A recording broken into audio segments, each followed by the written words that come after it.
दोस्तों नमस्कार। 72,825 शिक्षक भर्ती 2011 में आवेदन करने वाले सभी अभ्यर्थी भाई बहनों का हमारे इस करियर सेक्रेट चैनल पर हार्दिक स्वागत है। मैं तिलक। आज का वीडियो बहुत ही महत्वपूर्ण है मित्रों, क्योंकि मैं आपको बता दूं कि 12,091 के मामले में जिस तरह से सिंगल बेंच के आदेश को डबल बेंच ने पलट दिया है, वो अपने आप में एक तरह से बहुत बड़ी मिस्ट्री है। हम आपको अगर बताने का प्रयास करें तो 12,091 में डीबी का झूठ एक तरह से झूठ ही माना जाएगा। डीबी का ऑर्डर आदेश नहीं असमर्थता है। कैसे हम इसको डिफाइन करेंगे इस वीडियो में आप जानेंगे। साथ ही साथ हम आपको बता दें कि सरकार का दबाव न्याय का गला घोंट, यानी कहने को देश इस समय लोकतंत्र है, लेकिन मित्रों लोकतंत्र नहीं है, तानाशाही का तंत्र है। और उस तानाशाही तंत्र में आज के इस दिन पर हम आपको बता दें कि हमारी अदालतें, हमारी न्याय व्यवस्था भी उनके चंगुल में फंस कर रह गई है। जिस तरह से 12,091 के मामले में देखा गया है कि डबल बेंच ने ऐसा ऑर्डर दे दिया, ऐसा ऑर्डर पास कर दिया जिस ऑर्डर की कल्पना कभी भी संविधान की गठित कोर्टें नहीं कर सकती हैं। और ऐसे न्याय की देवता को वहाँ बैठा दिया गया है जो सरकार से गलबहियाँ करके और आम जनता को न्याय से दूर रखना चाहते हैं और उनके न्याय के जो है प्रयास पर पानी फेरना चाहते हैं। और वैसे ही हो रहा है। हम आपको बता दें कि न्याय का गला घोंटा जा रहा है कोर्टों में। सारा डिटेल इस वीडियो में बताएंगे कि डबल बेंच में किस तरह से 12,091 को जो है न्याय नहीं दिया है। तो सारी बात आप जानेंगे। अगर आप नए हैं तो हमारे चैनल को अधिक से अधिक संख्या में सब्सक्राइब कर दीजिए और वीडियो में अंत तक बने रहिए, जिससे आपको समस्त नोटिफिकेशन मिलती रहे और आप सारा अपडेट जान सकें। मित्रों हम सारा डिटेल आपको आज बताएंगे किस तरह से डिवीज़न बेंच ने अन्याय किया है उन 12,091 के साथियों के साथ जो न्याय की आशा में और उत्साह से डबल बेंच में इंतज़ार कर रहे थे। क्योंकि हम आपको बता दें सिंगल बेंच ने उसी को जो है न्यायोचित ठहराया और डबल बेंच ने कैसे एक सिरे से खारिज कर दिया। मित्रों हम आपको बता दें कि अगर पूरे आर्डर पर पैनी नज़र रखी जाए तो निसंदेह कहीं न कहीं सरकार द्वारा लिखाया गया यह आर्डर लोकतंत्र का गला घोंट रहा है, न्याय व्यवस्था का गला घोंट रहा है और उन गरीब और परेशान लोगों को अब इस देश में न्याय मिलने से रहा है, क्योंकि न्याय के उस पीठ पर ऐसे लोग बैठ गए हैं जो कभी न्याय देना ही नहीं चाहते। मित्रों हम आपको बता दें कि जिस तरह से हमारे डबल बेंच में जो जज महोदय बैठे थे डीबी में, उनकी अगर सरकारी पृष्ठभूमि देखी जाए तो कभी वो सरकारी वकील हुआ करते थे और सरकार के कृपा पर वो हाई कोर्ट के जज बने।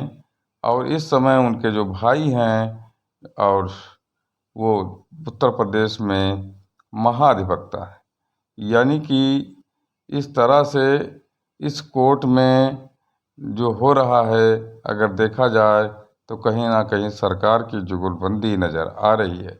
हम आपको बता दें जज द्वारा दिया गया ऑर्डर अगर उसका अवलोकन करिए तो देखने में आपको मिलेगा कि जिस तरह से उन्होंने ऑर्डर दिया है और कहा है कि 13 वर्ष के बाद हम न्याय नहीं दे सकते, 13 वर्ष के बाद हम जो है काउंसलिंग का आदेश नहीं दे सकते, हम नियुक्ति का आदेश नहीं दे सकते।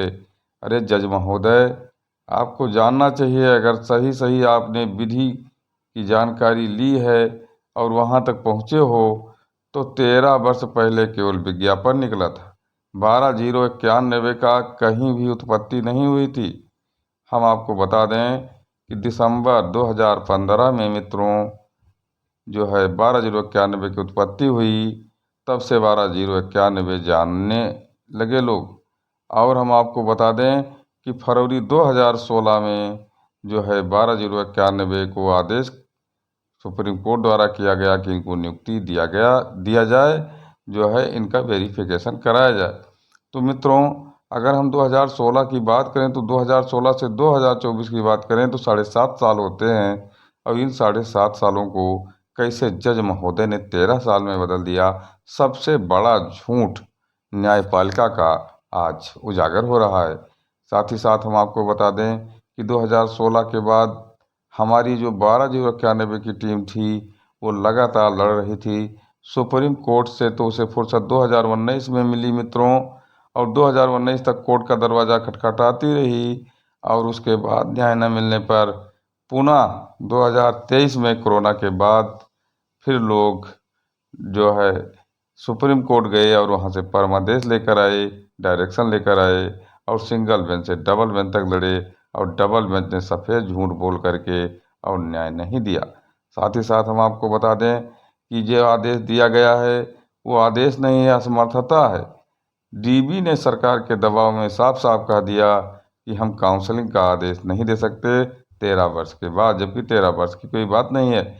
यही सब मुद्दे हैं जो सुप्रीम कोर्ट में रखे जाने चाहिए, और इन दो मुद्दों को वहाँ बताना चाहिए। साथ ही साथ यह भी बताना चाहिए मित्रों कि ये किस तरह से जो डबल बेंच में जज महोदय बैठे थे वो उत्तर प्रदेश के महाधिवक्ता के संबंध में कैसे आते हैं, इसकी भी जानकारी जज महोदय को अपने वकील द्वारा ज़रूर दिलाना चाहिए, जिससे जज महोदय को लगे कि यह प्रायोजित जो आर्डर है जो सरकार द्वारा प्रायोजित था उसे ही लिख दिया गया है। और इन जो 12,091 के लोग हैं इनके साथ बड़ा अन्याय किया गया है, घोर अन्याय किया गया है। मित्रों, यह आदेश नहीं असमर्थता है, क्योंकि इन्होंने कहा कि 391 ही योग्य पाए गए, जबकि 12,091 की लिस्ट कहती है कि सभी लोग योग्य थे, तो तत्समय जनपद और जनपदों के कट-ऑफ से ऊपर थे। इन सारी चीज़ों को झुठला करके, और हम आपको यह भी बता दें कि जिस जज ने यह ऑर्डर किया हो कि 66,655 का ब्रेकअप लाइए डाटा सहित, और सरकारी वकील न लाया हो, और उसके बाद में उस अपने ही आदेश को इग्नोर करके उसी के पक्ष में ऑर्डर लिख दिया हो। और हम आपको बता दें डबल बेंच में जब अंतिम क्षण चल रहा था तो एक रिटर्न सबमिशन सरकारी वकील द्वारा दिया गया था, वही रिटर्न सबमिशन ही आपका ऑर्डर है। मैं आपको बता दूं कि वही ऑर्डर जो एक लिफाफे में दिया गया उसी ऑर्डर को यहाँ लिख दिया गया। इस तरह से कोर्ट आँख मिचौली किस तरह से जो है जो न्याय की गुहार कर रहे हैं, फरियादी हैं उनके साथ कर रहा है। ये कैसे लोग वहाँ बैठ गए हैं जो न्याय का गला घोंट रहे हैं और ग्रीवांस का निर्धारण नहीं कर रहे हैं, जिनको जो न्याय मिलना चाहिए वो न्याय नहीं मिल रहा है। तो मित्रों, ऐसे में हम आपको बता दें कि सुप्रीम कोर्ट में बेहतर लड़ाई लड़ने के लिए इन बिंदुओं को याद रखने की ज़रूरत है। धन्यवाद।